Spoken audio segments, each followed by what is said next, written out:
ഇപ്പം എനിക്കെപ്പോഴും തോന്നാറുണ്ട് എൻ്റെ ഏറ്റവും വലിയ പ്രശ്നം ഞാൻ തന്നെയാണ്. എൻ്റെ ചുറ്റിലുള്ള എല്ലാവരും എന്നെ സപ്പോർട്ട് ചെയ്യുന്ന ആൾക്കാരാണ്. ഞാൻ തന്നെയാണ് ഈ ഓവർ തിങ്ക് ചെയ്ത് എനിക്കെപ്പോഴും പ്രശ്നം ഉണ്ടാക്കുന്നത്. അപ്പം ഞാൻ അതിനെ ഓവർകം ചെയ്യാനാണ് ആക്ച്വലി മണ്ഡലയാണെങ്കിലും വായിക്കുന്നതാണെങ്കിലും നമ്മുടെ അറ്റൻഷൻ ശരിക്കും മാറുമല്ലോ. പക്ഷെ എക്സാമിന് ചെന്നപ്പോൾ എനിക്ക് സന്തോഷം തോന്നിയ കാര്യം നെല്ല് സിനിമയെ പറ്റി ചോദിച്ചു. അപ്പം ഞാൻ നല്ല രീതിയിൽ സിനിമ കാണുന്ന ആളാണ്. എനിക്ക് ആ സിനിമ കണ്ടിട്ടുണ്ട്, എനിക്കറിയാം. അപ്പം ഞാൻ വിചാരിച്ചു ഓക്കെ, ഇത് ഒരാൾക്ക് ക്ലാസ്സിൽ പറഞ്ഞു കൊടുക്കാൻ പറ്റുന്ന ഒരു കാര്യമായിരിക്കില്ല. അത് നമ്മുടെ ഒരു സറൗണ്ടിങ്സിൽ നിന്നും നമ്മുടെ ഒരു എക്സ്പീരിയൻസ് ആണ് അവിടെ എഴുതേണ്ടത്. പിന്നീട് ഞാൻ IIT-ലാണ് പഠിച്ചത്. ഞാൻ അവിടെ ഡെവലപ്മെൻറ്റ് സ്റ്റഡീസ് 5 ഇയർ കോഴ്സായിരുന്നു. അപ്പോൾ അവിടെ പഠിക്കാൻ ചെന്ന സമയത്ത് അവിടെ ഭൂരിഭാഗം പേരും സിവിൽ സർവീസ് പ്രിപ്പയർ ചെയ്യുന്ന ആൾക്കാരായിരുന്നു ആ സമയത്ത്.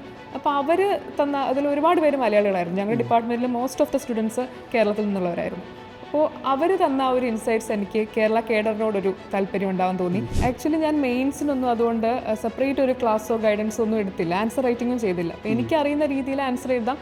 പിന്നെ ഞാൻ അതിൽ കീവേഡ് വെച്ചിട്ടൊരു പ്രിപ്പറേഷൻ, അത് മെയിൻസിൻ്റെ സമയത്ത് മെയിൻ സ്കില്ലറിൽ ലീഡ് ചെയ്തിട്ടുണ്ടായിരുന്നു. അപ്പോൾ ആ ഒരു മെത്തേഡാണ് ഞാൻ അതിൽ ഉപയോഗിച്ചത്. എനിക്ക് തോന്നിയൊരു കാര്യം, ലീഡ് മാത്രമാണ് ഇതെല്ലാം ഒരുമിച്ച് ഓഫർ ചെയ്തൊരു ഇൻസ്റ്റിറ്റ്യൂട്ട്. മിക്കവാറും ഇൻസ്റ്റിറ്റ്യൂട്ടുകൾ ഇതിൽ ഏതെങ്കിലും ഒക്കെ കോമ്പോണൻസിന് ഇമ്പോർട്ടൻസ് കൊടുക്കുകയാണ് ചെയ്തത്. പക്ഷേ ഇവിടെ വളരെ ബാലൻസ്ഡ് ആയിട്ടൊരു അപ്രോച്ച്. അതെ, കാരണം ആദ്യം ക്ലാസ്സസ് കംപ്ലീറ്റ് ചെയ്തു, അതിനുശേഷം 1-on-1 എടുത്തു. അപ്പം നമുക്ക് ആ ഒരു ഓർഡർ ഉണ്ട്. നമ്മൾ ഒന്നാമത് പാനിക്കായി ഇരിക്കുകയാണ്.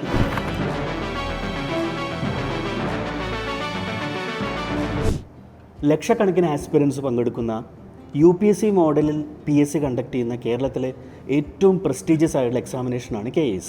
2025 KS എക്സാമിനേഷനിൽ മിന്നുന്ന വിജയം നേടിയിട്ടുള്ള ലീഡിൻ്റെ പ്രൈം ബാച്ചിലെ സ്റ്റുഡൻ്റ് ആയിട്ടുള്ള കാർത്തികയാണ് നമ്മുടെ മുമ്പിലുള്ളത്. ഞാൻ വലിയ സന്തോഷത്തോടു കൂടി കാർത്തികയെ ഈ വീഡിയോയിലേക്ക് സ്വാഗതം ചെയ്യുന്നു. Thank you sir. ആദ്യം തന്നെ വലിയൊരു കൺഗ്രാജുലേഷൻസ് പറയുന്നു. It's a big victory. അപ്പോൾ ഇതുവരെയുള്ള ഈ ഒരു എക്സാമിനേഷൻ്റെ ഒരു ജേണീനെ, ഈ ഒരു സന്തോഷത്തിൻ്റെ മൊമെൻറ്റിൽ കാർത്തിക എങ്ങനെയാണ് നോക്കി കാണുന്നത്? ഞാൻ തികച്ചും അൺഎക്സ്പെക്റ്റഡ് ആയിട്ടാണ് KS പ്രിപ്പറേഷനിലേക്ക് വരുന്നത്. ഞാൻ UPSC പ്രിപ്പയർ ചെയ്യുന്നുണ്ടായിരുന്നു. 2022 കോളേജ് കഴിഞ്ഞപ്പോൾ തൊട്ട് UPSC പ്രിപ്പറേഷൻ ചെയ്യുന്നുണ്ട്. 2 പ്രാവശ്യം മെയിൻസ് എഴുതി. അപ്പോൾ ഈ പ്രാവശ്യം 2025 മെയിൻസ് കൊടുക്കുന്നുണ്ടായിരുന്നു.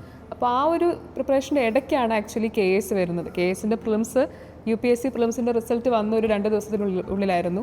മെയിൻസ് അതേപോലെ UPSC മെയിൻസ് കഴിഞ്ഞൊരു 1 മന്തിന് ശേഷമായിരുന്നു. അപ്പോൾ ആ സമയത്തൊക്കെ ഞാൻ എൻ്റെ UPSC പ്രിപ്പറേഷൻ്റെ കൂടെ ആ ഒരു രീതിയിലാണ് ചെയ്തിരുന്നത്.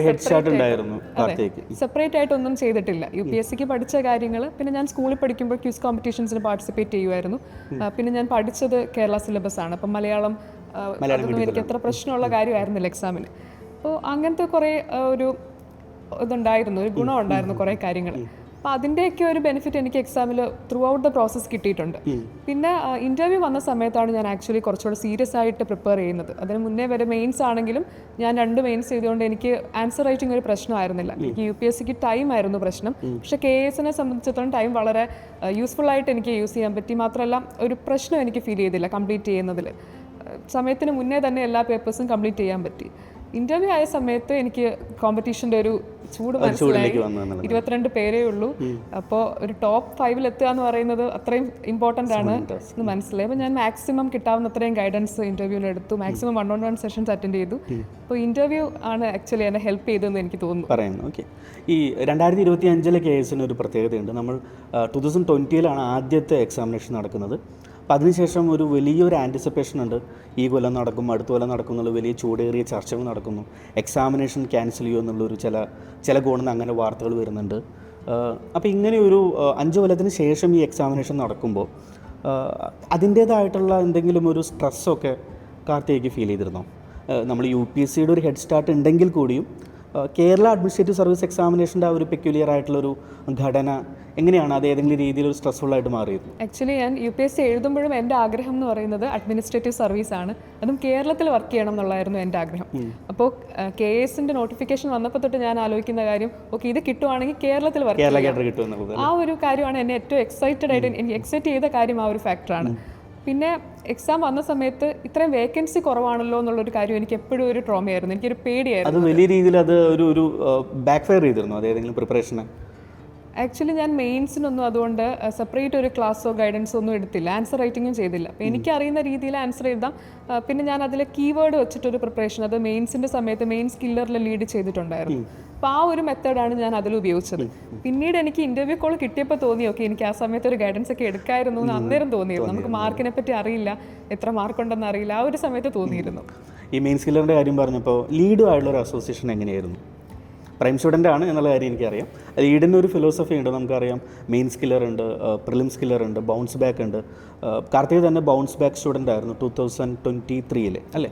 അപ്പോൾ ആ ഒരു ലീഡുമായിട്ടുള്ള ഒരു ജേണി എങ്ങനെയായിരുന്നു? ഞാൻ ആക്ച്വലി 2022 കോളേജ് കംപ്ലീറ്റ് ചെയ്യുന്നത്. അപ്പോൾ അത് കഴിഞ്ഞ പാട് ഞാനിവിടെ ലീഡിൽ ജൂലൈ ബാച്ചിൽ പ്രൈം ബാച്ച് സ്റ്റുഡൻ്റ്. അതെ. അപ്പോൾ ആ വർഷം 23 എനിക്ക് പക്ഷേ പ്രിലിംസ് കിട്ടിയില്ല. അതായത് ഞാൻ ഓൺലൈനായിട്ടായിരുന്നു പ്രൈം എടുത്തിരുന്നത്. അപ്പോൾ എനിക്ക് ടെസ്റ്റ് എഴുതിയുള്ളൊരു എക്സ്പീരിയൻസ് ഇല്ലായിരുന്നു. അപ്പോൾ എനിക്ക് പിന്നീട് മനസ്സിലായി അതാണ് എനിക്കൊരു പ്രശ്നം പറ്റിയത്. അപ്പോൾ ഞാൻ 24 ഇവിടെ വന്നു, 24 അറ്റംപ്റ്റിന് വേണ്ടി ഇവിടെ വന്നു, ബൗൺസ് ബാക്കിൽ ജോയിൻ ചെയ്തു പ്രിലിംസിന് വേണ്ടിയിട്ട്. അപ്പം ഞാൻ ഓരോ അറ്റംപ്റ്റിലും ചെയ്യുന്ന കാര്യം എനിക്ക് ഏതാണ് പോയത്, അതിലെന്താണ് പോയതെന്ന് നോക്കിയിട്ട് അത് കറക്റ്റ് ചെയ്യാനായിരുന്നു ഞാൻ നോക്കിക്കൊണ്ടിരുന്നത്. അപ്പം എനിക്ക് മനസ്സിലായി ഞാൻ പ്രാക്ടീസ് ചെയ്തിട്ടില്ല, അതാണ് പറ്റിയത്, റിവിഷൻ ചെയ്തിട്ടില്ല. അപ്പം ഞാൻ അടുത്ത പ്രാവശ്യം അത് ചെയ്തു. ഇവിടെ നിന്ന് എല്ലാ ടെസ്റ്റുകളും, പ്രിലിംസ് കില്ലറിൻ്റെ എല്ലാ ടെസ്റ്റുകളും എഴുതി. എനിക്ക് തോന്നുന്നു ഞാൻ അറൗണ്ട് ഒരു 40-50 ഓപ്പൺ ടെസ്റ്റുകളും ഫുൾ ടെസ്റ്റുകൾ ആ വർഷം എഴുതിയിട്ടുണ്ടായിരുന്നു. അപ്പം 24 പ്രിലിംസ് ക്ലിയർ ചെയ്തു. അപ്പോഴാണ് മെയിൻസ് ആണ് ഒരു പ്രശ്നം, റിയൽ ചലഞ്ച് എന്ന് മനസ്സിലാവുന്നത്. 2 വട്ടം മെയിൻസ് എഴുതിയിരുന്നു, കഴിഞ്ഞ കൊല്ലം മിക്കല്ലോ. ഈ എക്സാമിനേഷൻ്റെ കാര്യം പറഞ്ഞപ്പോൾ സാധാരണ ടോപ്പേഴ്സിനോട് ചോദിക്കുന്ന ചോദ്യത്തിന് വിഭിന്നമായിട്ട് ഞാനൊരു കാര്യം ചോദിക്കുന്നു. ഒരു UPSC ആസ്പിരൻറ്റിനോട് പറയാനുള്ള എന്തൊക്കെ മിസ്റ്റേക്സ് ആണ് ഞാൻ കമ്മിറ്റ് ചെയ്തെന്ന് തോന്നുന്ന ഒരു പ്രിപ്പറേഷൻ ജേണിയിൽ, ഇത് ചെയ്യാൻ പാടില്ല അല്ലെങ്കിൽ ഇങ്ങനെ ചെയ്യാമായിരുന്നു എന്നൊക്കെ പറഞ്ഞു കൊടുക്കാൻ പറ്റുന്ന അങ്ങനെ എന്തെങ്കിലും സജഷൻസ് ഉണ്ടോ? Set of mistakes. എനിക്ക് തോന്നുന്നു നമ്മൾ ആദ്യം മെയിൻസിന് റെഡി ആയിട്ട് പ്രിലിംസ് പഠിക്കണം എന്നാണ് എനിക്ക് തോന്നുന്നത്. ഒരു ഹോളിസ്റ്റിക് ആയിട്ട് എക്സാം നോക്കി കാണണം. കാരണം ഞാൻ ആക്ച്വലി പ്രിലിംസിനാണ് ഒരുപാട് ഇമ്പോർട്ടൻസ് കൊടുത്തത്. ഒരു പ്രാവശ്യം പ്രിലിംസ് കിട്ടാതിരിക്കുന്ന സമയത്ത് സ്വാഭാവികമായിട്ടും പ്രിലിംസിന് പഠിക്കുക, മാക്സിമം കണ്ടന്റ് പഠിക്കുക എന്നുള്ള രീതിയിലാണ് ഞാൻ ചെയ്തത്. അതുകൊണ്ട് എനിക്ക് 24-ലും 25-ലും അത് ഗുണം ചെയ്തു. പ്രിലിംസ് കില്ലറിൻ്റെ സപ്പോർട്ട് എനിക്ക് നല്ല രീതിയിൽ തോന്നിയിരുന്നു. മാത്രമല്ല മെൻറ്റർഷിപ്പും ഒക്കെ ഇവിടെ നല്ല രീതിയിൽ എന്നെ ഹെൽപ്പ് ചെയ്തിട്ടുണ്ട്. മെയിൻസ് വന്ന സമയത്ത് എനിക്ക് ഓപ്ഷനിൽ കംപ്ലീറ്റ് ചെയ്യാൻ ആദ്യത്തെ അറ്റംപ്റ്റിൽ പ്രശ്നം ഉണ്ടായിരുന്നു. പക്ഷേ ഞാൻ പ്രതീക്ഷിച്ചതിനേക്കാളും എനിക്ക് ഫസ്റ്റ് മെയിൻസിൽ മാർക്ക് കിട്ടി.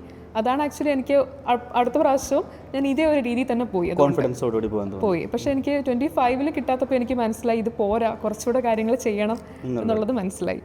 ഈ നമ്മൾ UPSC മെയിൻസിൽ നിന്ന് KASൻ്റെ മെയിൻസിലേക്ക് വരുമ്പോൾ ഒരു വലിയ ചലഞ്ച് എന്ന് പറഞ്ഞു കഴിഞ്ഞാൽ 3 മാർക്കർ ക്വസ്റ്റ്യൻസ് ആയിരുന്നു 2020 വന്നിരുന്നത്.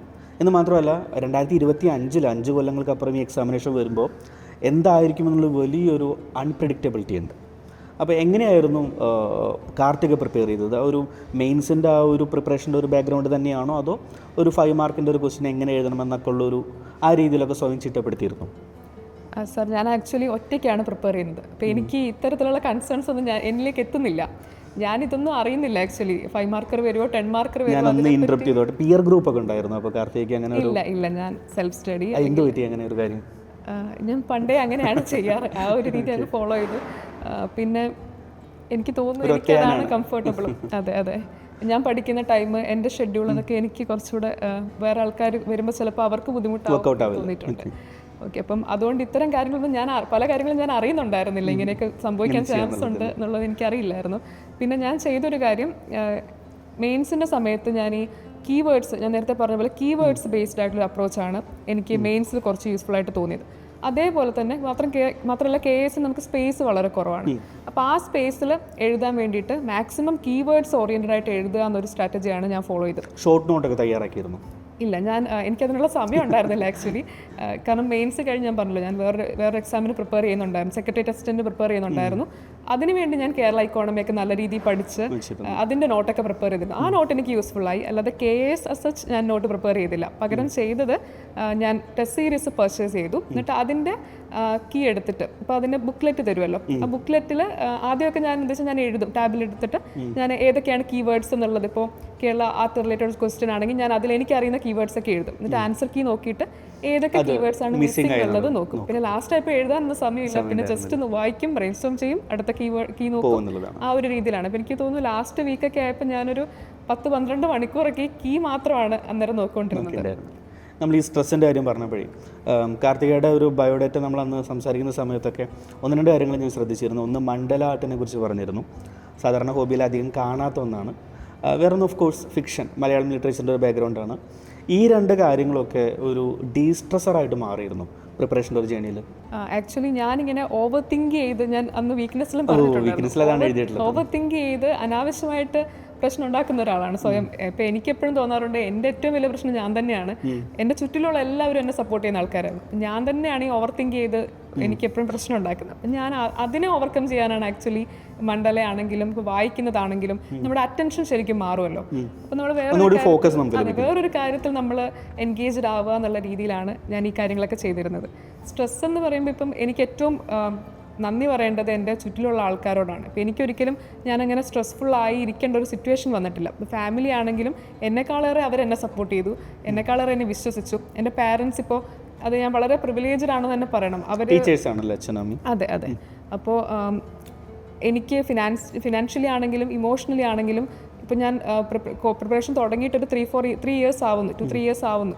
അപ്പം ഇതുവരെ എനിക്കൊരു ബുദ്ധിമുട്ട് വന്നിട്ടില്ല. അപ്പം ആ ഒരു പ്രിവിലേജ് എനിക്കുണ്ടായിരുന്നു. ഇപ്പം എൻ്റെ സിസ്റ്റർ ആണെങ്കിലും എന്നെ എല്ലാവരും മോട്ടിവേറ്റ് ചെയ്യുവാണ്. ഈവൻ എൻ്റെ നാട്ടുകാരാണെങ്കിലും ഫാമിലി മെമ്പേഴ്സ് ആണെങ്കിലും. ഒരിക്കൽ പോലും ഇപ്പോൾ UPSC ഞാൻ 3 അറ്റംപ്റ്റ് കൊടുത്തു. അപ്പോൾ ആരും എന്നോട് പറഞ്ഞിട്ടില്ല വേറൊരു ജോലി നോക്കിയാൽ പോരെന്ന്. എല്ലാവരും എന്നോട് പറഞ്ഞത് അത് സമയമെടുക്കും, പഠിച്ചാൽ മതി. അതെ, തീർച്ചയായിട്ടും അതെ. ഇപ്പം എൻ്റെ നാട്ടുകാരാണെങ്കിലും ഇപ്പോൾ എനിക്കിത് ഓർമ്മയുണ്ട്, ഫസ്റ്റ് മെയിൻസ് കിട്ടാതെ ഞാൻ വീട്ടിൽ പോയ സമയത്ത് നാട്ടിലെ കുറച്ച് ആളുകൾ ഒരു ആവശ്യത്തിന് വീട്ടിൽ വന്നു. അപ്പോൾ ഇതേപോലെ ഇങ്ങനെ എക്സാം റിസൾട്ട് വന്നു, കിട്ടിയില്ല എന്നുള്ള കാര്യം അവരോട് പറയുന്നത് എനിക്ക് കേൾക്കാം, ഞാനകത്തുണ്ട്. അപ്പോൾ അവർ UPSC ആയിട്ടൊന്നും യാതൊരു തരത്തിലും ഇൻവോൾവ് ആയിട്ടുള്ള ആൾക്കാരല്ല. അപ്പോൾ അവരെൻ്റെ വീട്ടുകാരോട് പറയുകയാണ്, സാരില്ല, 4-5 വർഷം എടുത്തിട്ടാണ് ആൾക്കാർക്ക് കിട്ടുന്നത്, അവർക്ക് എന്തായാലും കിട്ടും, നിങ്ങൾ സപ്പോർട്ട് ചെയ്താൽ മതി എന്ന് പറയണം. അപ്പോൾ ആ ഒരു രീതിയിലുള്ള സപ്പോർട്ട് എനിക്കുണ്ട്. ഭയങ്കര കൂടുതൽ. ഈ ആലക്കോട് അല്ലേ, കണ്ണൂരിലൊരു ഗ്രാമം. സാധാരണ UPSC ആസ്പിറൻസ് നേരിടുന്നൊരു വലിയ വെല്ലുവിളി ഈ നാട്ടുകാരിൽ നിന്നും അല്ലെങ്കിൽ ഇമ്മീഡിയറ്റ് സറൗണ്ടിങ്സ് നേരിടേണ്ടി വരുന്ന ഒരു പ്രഷറാണ്. അത് വല്ലാതെ ബിൽഡപ്പ് ചെയ്യും. അപ്പോൾ കാർത്തികയുടെ കേസിൽ അത് നേരെ ഓപ്പോസിറ്റാണെന്ന് എനിക്ക് തോന്നിയിട്ടുള്ളത്. എനിക്ക് തോന്നി ഈ വീഡിയോ വാച്ച് ചെയ്യുന്ന ആൾക്കാർക്ക് ഇത് വലിയൊരു ഇൻസ്പിറേഷനായിട്ട് മാറുമെന്ന് ഞാൻ വിചാരിക്കുന്നത്. ബയോയിൽ അങ്ങനെ ഒരു ആലക്കോടിൻ്റെ ഒരു ഓറൽ ഹിസ്റ്ററിയെക്കുറിച്ചും അതിൻ്റെ ഒരു ട്രഡീഷനെ കുറിച്ചൊക്കെ പറഞ്ഞിട്ടുണ്ടായിരുന്നു.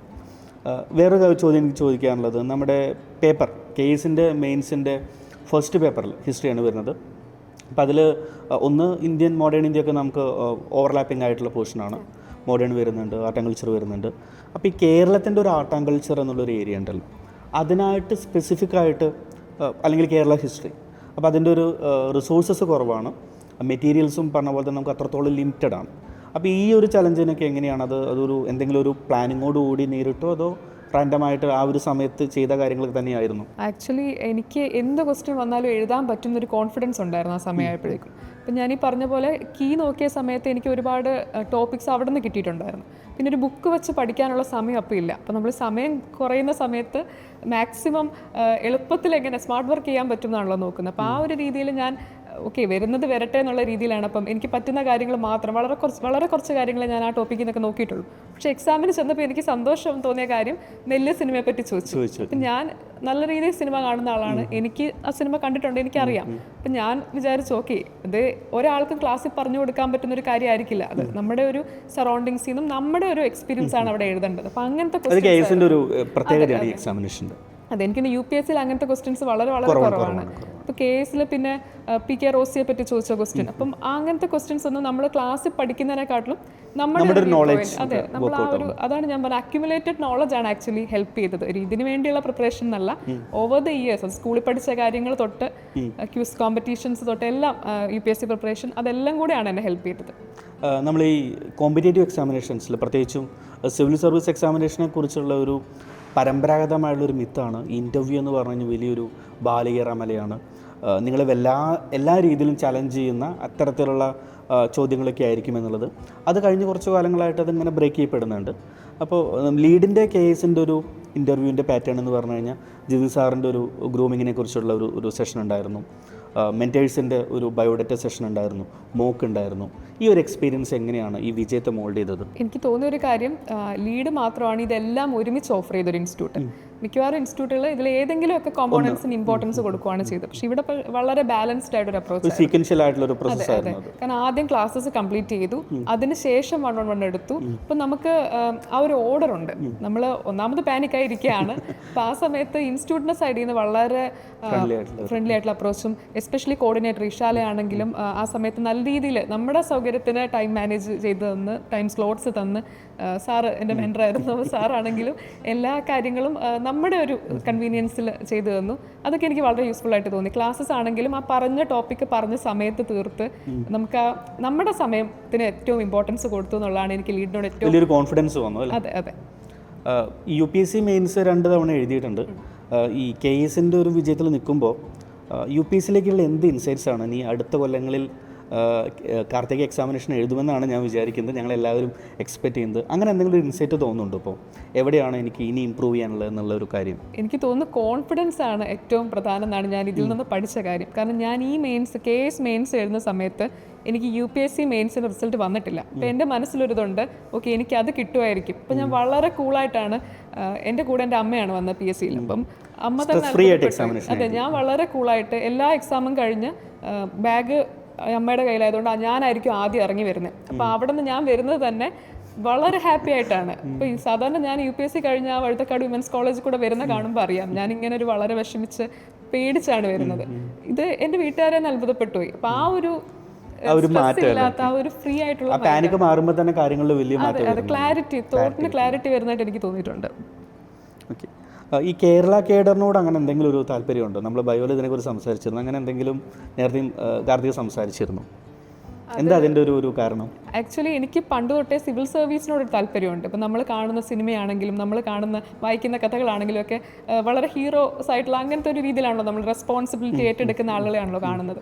അപ്പം അങ്ങനെ ചെറുപ്പം തൊട്ടേ ഒരു താല്പര്യമുണ്ട്. പക്ഷെ കുറച്ചുകൂടെ വലുതാകുമ്പോഴാണിത് പവർ മാത്രമല്ല അതിൻ്റെ കൂടെ ഒരുപാട് വരുന്നുണ്ടെന്നുള്ളത് മനസ്സിലാവുന്നത്. പിന്നീട് ഞാൻ IIT-യിലാണ് പഠിച്ചത്. ഞാൻ അവിടെ ഡെവലപ്മെൻറ്റ് സ്റ്റഡീസ് 5 ഇയർ കോഴ്സായിരുന്നു. അപ്പോൾ അവിടെ പഠിക്കാൻ ചെന്ന സമയത്ത് അവിടെ ഭൂരിഭാഗം പേരും സിവിൽ സർവീസ് പ്രിപ്പയർ ചെയ്യുന്ന ആൾക്കാരായിരുന്നു ആ സമയത്ത്. അപ്പോൾ അവർ തന്ന അതിൽ ഒരുപാട് പേര് മലയാളികളായിരുന്നു. ഞങ്ങളുടെ ഡിപ്പാർട്ട്മെൻറ്റിൽ മോസ്റ്റ് ഓഫ് ദ സ്റ്റുഡൻസ് കേരളത്തിൽ നിന്നുള്ളവരായിരുന്നു. അപ്പോൾ അവർ തന്ന ഒരു ഇൻസൈറ്റ്സ് എനിക്ക് കേരള കേഡറിനോടൊരു താല്പര്യം ഉണ്ടാവാൻ തോന്നി. അതിന് മുന്നേ ഞാൻ വിചാരിക്കുമായിരുന്നു ഓക്കെ ലോകത്ത് എവിടെയാണെങ്കിലും എന്നുള്ളത്. പിന്നീട് എനിക്ക് മനസ്സിലായില്ല നമ്മുടെ നാട് അത് എപ്പോഴും നമ്മുടെ നാട് തന്നെയാണ്. നമ്മൾ പുറത്ത് താമസിച്ചപ്പോഴാണ് ശരിക്കും ആ ഒരു ഫീൽ വന്നത്. പിന്നീട് ഇവിടെ ഫ്ലഡ് നടക്കുന്ന സമയത്ത് ഞാൻ ചെന്നൈയിലാണ്. അപ്പോൾ ആ സമയത്തൊക്കെ ശരിക്കും ബ്യൂറോക്രാറ്റ്സിനെയാണ് നമ്മൾ ഈ TV-യിലും നമ്മൾ സോഷ്യൽ മീഡിയയിലൊക്കെ അവരുടെ വർക്കാണ് നമ്മൾ കണ്ടത്. അപ്പം അതൊക്കെ എന്നെ വല്ലാതെ ഇൻസ്പയർ ചെയ്തിരുന്നു ആ സമയത്ത്. അങ്ങനെയാണ് എനിക്ക് ശരിക്കും ഞാൻ ജോലി കിട്ടുകയാണെങ്കിൽ കേരളത്തിൽ തന്നെ കിട്ടണേ എന്നൊരു ഇത് എനിക്ക് തോന്നിയിരുന്നു. അത് ആക്ച്വലൈസേഷൻ സംഭവിച്ചു അല്ലേ? അതെ. രണ്ടാമത്തെ കാര്യം എന്താ വെച്ചാൽ എനിക്ക് ചോദിക്കാനുള്ളത്, സാധാരണ ഈ ടോപ്പേഴ്സ് പറയുന്നൊരു കാര്യമാണ്, ആ പ്രോസസ്സിൽ അവർക്കൊരു ട്രസ്റ്റ് ഉണ്ട്, അവരുടെ തന്നെ ഒരു ജേണിയിൽ, അല്ലെങ്കിൽ ആ ഒരു പ്രോസസ്സ് അവർ വല്ലാത്ത രീതിയിൽ അവർ തന്നെ അത് എൻജോയ് ചെയ്യുന്നു എന്നുള്ളത്. കാർത്തികയുടെ കേസിൽ അങ്ങനെയായിരുന്നു. ഈ മൊത്തത്തിലുള്ള ഒരു കോമ്പറ്റീഷൻ എക്സാമിനേഷൻ്റെ ആ ഒരു ജേണിയിൽ അതിൽ വല്ലാത്തൊരു സന്തോഷം തോന്നിയിരുന്നു. ഒറ്റയ്ക്ക് ഇരുന്ന് പഠിക്കുന്നു, ഒരു ദിവസം ഒരു 8-10 മണിക്കൂർ സ്പെൻഡ് ചെയ്യുന്നു, സോഷ്യൽ ലൈഫ് കുറേയൊക്കെ കട്ട് ഓഫ് ചെയ്യപ്പെടുന്നു. അതൊരു ആസ്വദിച്ചിരുന്നു ഈ പ്രോസസ്സ്? സത്യം പറഞ്ഞാൽ ഇല്ല. കാരണം ഞാൻ എത്രയും പെട്ടെന്ന് റിസൾട്ട് വേണം അങ്ങനെ വിചാരിച്ചിരുന്ന ഒരാളാണ്. അപ്പോൾ ഓരോ വർഷവും ഒന്നെങ്കിൽ പ്രിലിംസിൽ പോകുന്നു, അപ്പോൾ അടുത്ത വർഷം മെയിൻസിൽ പോകുന്നു. അപ്പോൾ എനിക്കത് ടെൻഷനായിരുന്നു. ആക്ച്വലി അങ്ങനെ പ്രഷറൊന്നും ഇല്ലല്ലോ, പിന്നെ അങ്ങനെ ഒരു ടെൻഷൻ്റെ കാര്യം എന്തായിരുന്നു? ഞാൻ തന്നെ, അതാണ് ഞാൻ പറഞ്ഞത്, എൻ്റെ ഏറ്റവും വലിയ ശത്രു ഞാൻ തന്നെയായിരുന്നു. ഞാൻ തന്നെ ആലോചിച്ച് എനിക്ക് തന്നെ തോന്നുമായിരുന്നു ഇതിങ്ങനെ ഞാൻ ഇനി 6 അറ്റംപ്റ്റ് വരെ ഞാൻ ഇങ്ങനെ പോകുമോ എനിക്ക്. കാരണം ഇപ്പം ഞാൻ നോക്കിയ സമയത്ത് KS-ൻ്റെ ഇപ്പം നമ്മൾ മോക്കിനൊക്കെ പോകുന്ന സമയത്ത് മിക്കവാറും പേരും സ്ട്രീം 1-ലുള്ളവർ എന്തെങ്കിലും ജോലിയുള്ള ആൾക്കാരാണ്. അപ്പോൾ എനിക്ക് വേറൊരു ജോലി ഇല്ല എന്നൊരു സാധനം എൻ്റെ മനസ്സിൽ വല്ലാതെ ഉണ്ടായിരുന്നു. അപ്പം ഞാൻ LSGയുടെ റാങ്ക് ലിസ്റ്റിലുണ്ടായിരുന്നു. അപ്പോഴാണ് എനിക്ക് കുറച്ചെങ്കിലും ഒരു സന്തോഷം വരുന്നത്. അപ്പോൾ ഈ ഒരു ഫീൽഡ് എനിക്ക് പറ്റിയതല്ലേ എന്ന് എനിക്ക് പലപ്പോഴും തോന്നിയിട്ടുണ്ട്. എനിക്ക് ഇത് എക്സാം ക്ലിയർ ചെയ്യാനുള്ളൊരു ഇതില്ലേന്ന് തോന്നിയിട്ടുണ്ട്. അപ്പോഴാണ് ഞാൻ പറഞ്ഞത് എന്നെ സപ്പോർട്ട് ചെയ്ത ആളുകളാണ് ശരിക്കും. KS ആണെങ്കിലും ഇപ്പോൾ UPSC പ്രിലിംസ് കിട്ടുന്നതാണെങ്കിലും ശരിക്കും അവരുടെ ഒരു സപ്പോർട്ടാണ് എന്നെ ഹെൽപ്പ് ചെയ്യുന്നത്. ഈ നമ്മൾ എക്സാമിനേഷൻ്റെ കാര്യം പറയുമ്പോൾ അപ്പോൾ ഇനി എന്തായാലും ഒരു കോച്ചിങ്ങിലേക്കും അല്ലെങ്കിൽ ട്രെയിനിങ്ങിലേക്ക് കിടക്കാൻ പോവുകയാണ്. UPSC ജേണിനെ എങ്ങനെയായിരിക്കും അത് അറിയാൻ എനിക്കൊരു കൗതുകമുണ്ട്. ഇനി അറ്റംപ്റ്റ്സ് ബാക്കിയുണ്ട്, 3 അറ്റംപ്റ്റ്സ് ഉണ്ട്, 2 തവണ മെയിൻസ് എഴുതി എന്ന് പറയുമ്പോൾ വിജയത്തിൻ്റെ ഒരു പടിവാതിൽക്കൽ എത്തി നിൽക്കുകയാണ് കാർത്തിക. വരാനിരിക്കുന്ന കൊല്ലങ്ങൾ ഇതേപോലെ തന്നെ ഇതേ പ്ലാറ്റ്ഫോമിൽ ഒരു ഇൻ്റർവ്യൂ ഒക്കെ നമുക്ക് എക്സ്പെക്ട് ചെയ്യാൻ പറ്റുമെന്ന് വിചാരിക്കുന്നു. ഞാൻ ആക്ച്വലി മുന്നേ വിചാരിച്ചിരുന്നു എനിക്ക് ആദ്യം ഒരു ജോലി കിട്ടുവാണെങ്കിൽ ഞാൻ ഒരിക്കലും അതിന്ന് ലീവ് എടുത്തിട്ടോ അല്ലെ അത് കളഞ്ഞിട്ടോ ഞാൻ ഇനി പഠിക്കില്ല എന്ന് വിചാരിച്ചിരുന്നു. എസ്പെഷ്യലി ഞാൻ വിചാരിച്ച രീതിയിൽ എൻ്റെ ആഗ്രഹം കേരളത്തിൽ അഡ്മിനിസ്ട്രേറ്റീവ് സർവീസ് വരണം എന്നായിരുന്നു. അത് IAS ആണെങ്കിലും KS ആണെങ്കിലും ഞാൻ ഹാപ്പിയാണ്. എക്സാമിന് പഠിക്കുമോ എന്ന് എനിക്കിപ്പോൾ അറിയില്ല. മേ ബി നമ്മുടെ അവസരങ്ങളും സാഹചര്യങ്ങളും ഒക്കെ അനുവദിക്കുകയാണെങ്കിൽ പഠിക്കും. പക്ഷേ എപ്പോഴും ജോലിയോടായിരിക്കും കമ്മിറ്റ്മെൻറ്റ് എന്നുള്ളതാണ്. ഇന്നത്തെ കേസ് ഓഫീസേഴ്സ് എന്ന് പറയുന്ന നാളത്തെ IAS ഓഫീസേഴ്സ് കൂടിയിട്ടാണ്. എന്തായാലും ഈ കാർത്തികയുടെ ബയോഡാറ്റയിൽ കൊടുത്തിരിക്കുന്നത് സോഷ്യലി റെസ്പോൺസിബിൾ ആയിട്ടുള്ള, പർപ്പസ്ഫുൾ ആയിട്ടുള്ള ആൻഡ് പ്രൊഫഷണൽ ടൈമും അല്ലെങ്കിൽ ഒരു പേഴ്സണൽ ടൈമും മാനേജ് ചെയ്യാൻ പറ്റുന്ന ഒരു ഉദ്യോഗസ്ഥയാവണം എന്നുള്ളതാണ്. എന്തായാലും അത്തരത്തിലുള്ളൊരു വളരെ പ്രൊഫഷണൽ ആയിട്ടുള്ളൊരു വ്യക്തിയായിട്ട് മാറട്ടെ. കേരളത്തിലെ അടുത്തൊരു IAS ഓഫീസറായിട്ട് മാറാനുള്ള എല്ലാവിധ ഭാഗ്യവും ഉണ്ടാവട്ടെ എന്ന് ഞാൻ ആശംസിക്കുന്നു. So thank you Karthika. Thank you so much. Lead IAS, #1 IAS Academy in Kerala.